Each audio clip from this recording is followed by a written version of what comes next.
வரதட்சணை கொடுமையால் பெண்கள் தற்கொலை செய்து கொள்ளும் சம்பவம் அதிர்ச்சியளிப்பதாக தெரிவித்துள்ள நடிகை குஷ்பு, வரதட்சணை வாங்குவது மட்டுமல்ல கொடுப்பதும் தவறுதான் என தெரிவித்துள்ளார். அந்த காட்சிகளை தற்போது பார்க்கலாம்.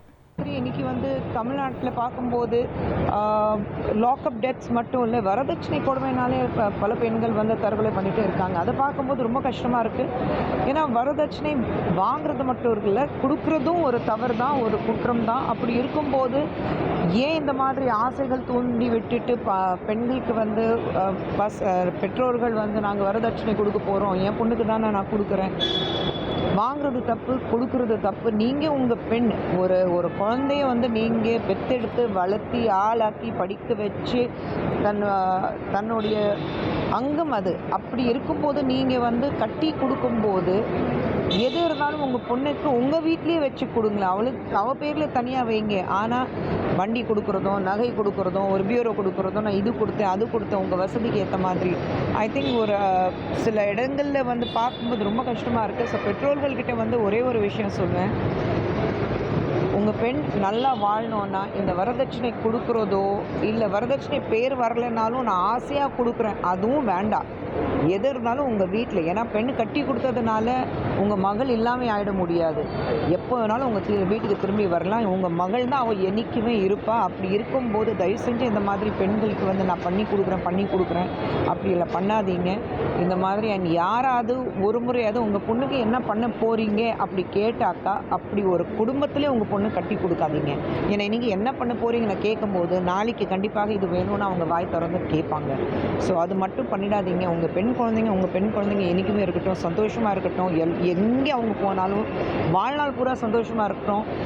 ஒரு 2 பெண் குழந்தைங்களுக்கு ஒரு தாயாக நான் சொல்கிறேன், என் குழந்தைங்க நாளைக்கு நான் கட்டி கொடுத்தேன்னா என் குழந்தைங்க என்றைக்குமே நான் சாகிற வரைக்கும் அவங்க என் குழந்தைங்க தான் இருப்பாங்க, என் மகள் தான் இருப்பாங்க. அதுக்கப்புறம் தான் இன்னொருத்தருடைய மனைவியோ இல்லை இன்னொருத்தருடைய மருமகளாக இருப்பாள். ஆனால் எங்கள் வீட்டில் எங்கள் மகள் எப்போவுமே அவள் இருப்பாள். ஒரு பிரச்சனைனா நேராக திரும்பி வரலாம். அப்படின்னா நீங்கள் உங்கள் பொண்ணுங்களுக்கு கட்டி கொடுக்கும்போது சொல்லிக் கொடுங்க. ஒரு பிரச்சனைனா இம்மீடியட்டாக வாய் திறந்து பேசுங்க, அதுதான் ரொம்ப முக்கியம். அண்ட் இந்த மாதிரி கொடுமைகள், லாக்அப் டெத்தோ இல்லை வரதட்சணை கொடுமைகளை இதெல்லாம் இதில் எல்லாத்துக்கும் ஒரு முற்றுப்புள்ளி வைக்கணும். ஏன்னா ஒரு மனிதருடைய உயிரை சொல்லும்போது ஒரு சாதாரண விஷயம் கிடையாது. பல இடத்துல நம்ம இந்த மாதிரி பிரச்சனைகள் பார்த்துட்ருக்கோம். ஆனால் லாக்அப் டெத்துக்காக முதலமைச்சர்கிட்ட ஒரே ஒரு கேள்வி கேட்பேன், சார் நீங்கள் என்ன பண்ணிகிட்ருக்கீங்க? லா அண்ட் ஆர்டர் இருக்கும்போது உங்கள் அடிப்படையில் தான் லா அண்ட் ஆர்டர் வரும். ஸோ நீங்கள் என்ன பண்ணிகிட்ருக்கீங்க முதலமைச்சர் அவர்களே? தயவு செஞ்சு இது எல்லாத்துக்கும் நீங்கள் பதில் சொல்லணும். டிஎம்கேவோட ஃபெயிலியர் எங்கே இருக்குது உங்களுக்கு தெரியுது, மக்களுக்கு தெரியுது. ஸோ இது எல்லாமே நீங்கள் தான் பதில் சொல்லணும்.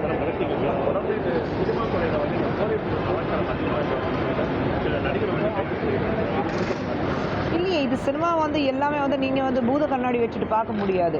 ஒரு 3000 கிலோகிராம் ஒரு போதைப் பொருள் கண்டுபிடிக்குதுன்னா அது எல்லாமே சினிமா சம்மந்தப்பட்ட கிடையாது.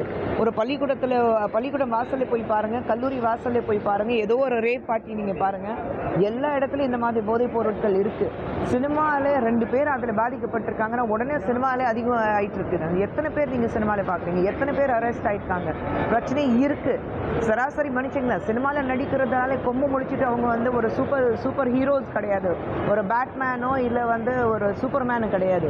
சராசரி மனுஷங்களா அவங்களுக்கு இந்த மாதிரி ஒரு பழக்கத்துக்கு ஏற்படுறதுக்கு வாய்ப்பு இருக்குது, சரிங்களா? ஆனால் இந்த மாதிரி ஒரு அடிக்ஷன் வரும்போது இது எப்படி தடுத்தணும் அதுதான் பார்க்கணும்.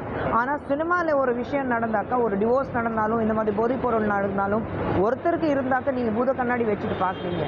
இருக்கிற பிரச்சனைகள் நம்ம தீர்க்க வைக்கணுங்கிறதுக்கு பதிலாக அது இருக்கிற பிரச்சனை இன்னும் பெருசாக இப்படி காட்டணும் அது கிடையாது. ஐடி இருக்கட்டும், எல்லா இடத்துலையும் உங்களுக்கு போதைப் பொருட்கள் பிரச்சனைகள் இருக்குது. பசங்க எல்லா போதைப் பொருட்களுக்கு ஆளாக்குறாங்க. இது கொக்கேன் மட்டும் கிடையாது, இல்லை வீட் ஸ்மோக்கிங் மட்டும், கஞ்சா மட்டும் கிடையாது, இன்ஜெக்ட் பண்ணிட்டு இருக்காங்க, அதுவும் நமக்கு தெரியும். ஸோ இந்த மாதிரி இருக்கும்போது நம்ம சொசைட்டியில் இன்றைக்கி நம்ம பசங்க இல்லை சில பேர் இந்த மாதிரி போதைப் பொருட்களுக்கு அவங்க அடிமை ஆடுறாங்கன்னா அது ஏன் அடிமை ஆடுறாங்கன்னு அதுதான் பார்க்கணும். இன்னும் சமீபத்தில் நம்ம போதைப் பொருட்கள் சம்மந்தப்பட்ட ஆளுங்க இருந்தாங்க, எங்கே இருக்காங்க? யாருக்கு அது தெரியுமா? டிஎம்கே பின் வாங்கிட்டாங்கல்ல, இதுக்கு எங்களுக்கு சம்மந்தம் இல்லைன்னு. ஆனால் நமக்கு தெரியும் எங்கே என்ன நடக்குது, அதுக்கு பதில் கொடுக்கட்டும். சும்மா சினிமாவில் மட்டும் பார்த்துட்டு நீங்கள் ஒருத்தர் 2 பேர் கைதியானதுனால உடனே நீங்கள் கேள்வி கேட்க வேண்டாம். ட்ரெண்டை ஃப்ரெண்ட் ஆக்கிக்கோங்க. தந்தி டிவியின் சப்ஸ்கிரைபர்ஸ் அண்ட் ஃபாலோவர்ஸ் குடும்பத்தில் நீங்களும் இணையுங்க.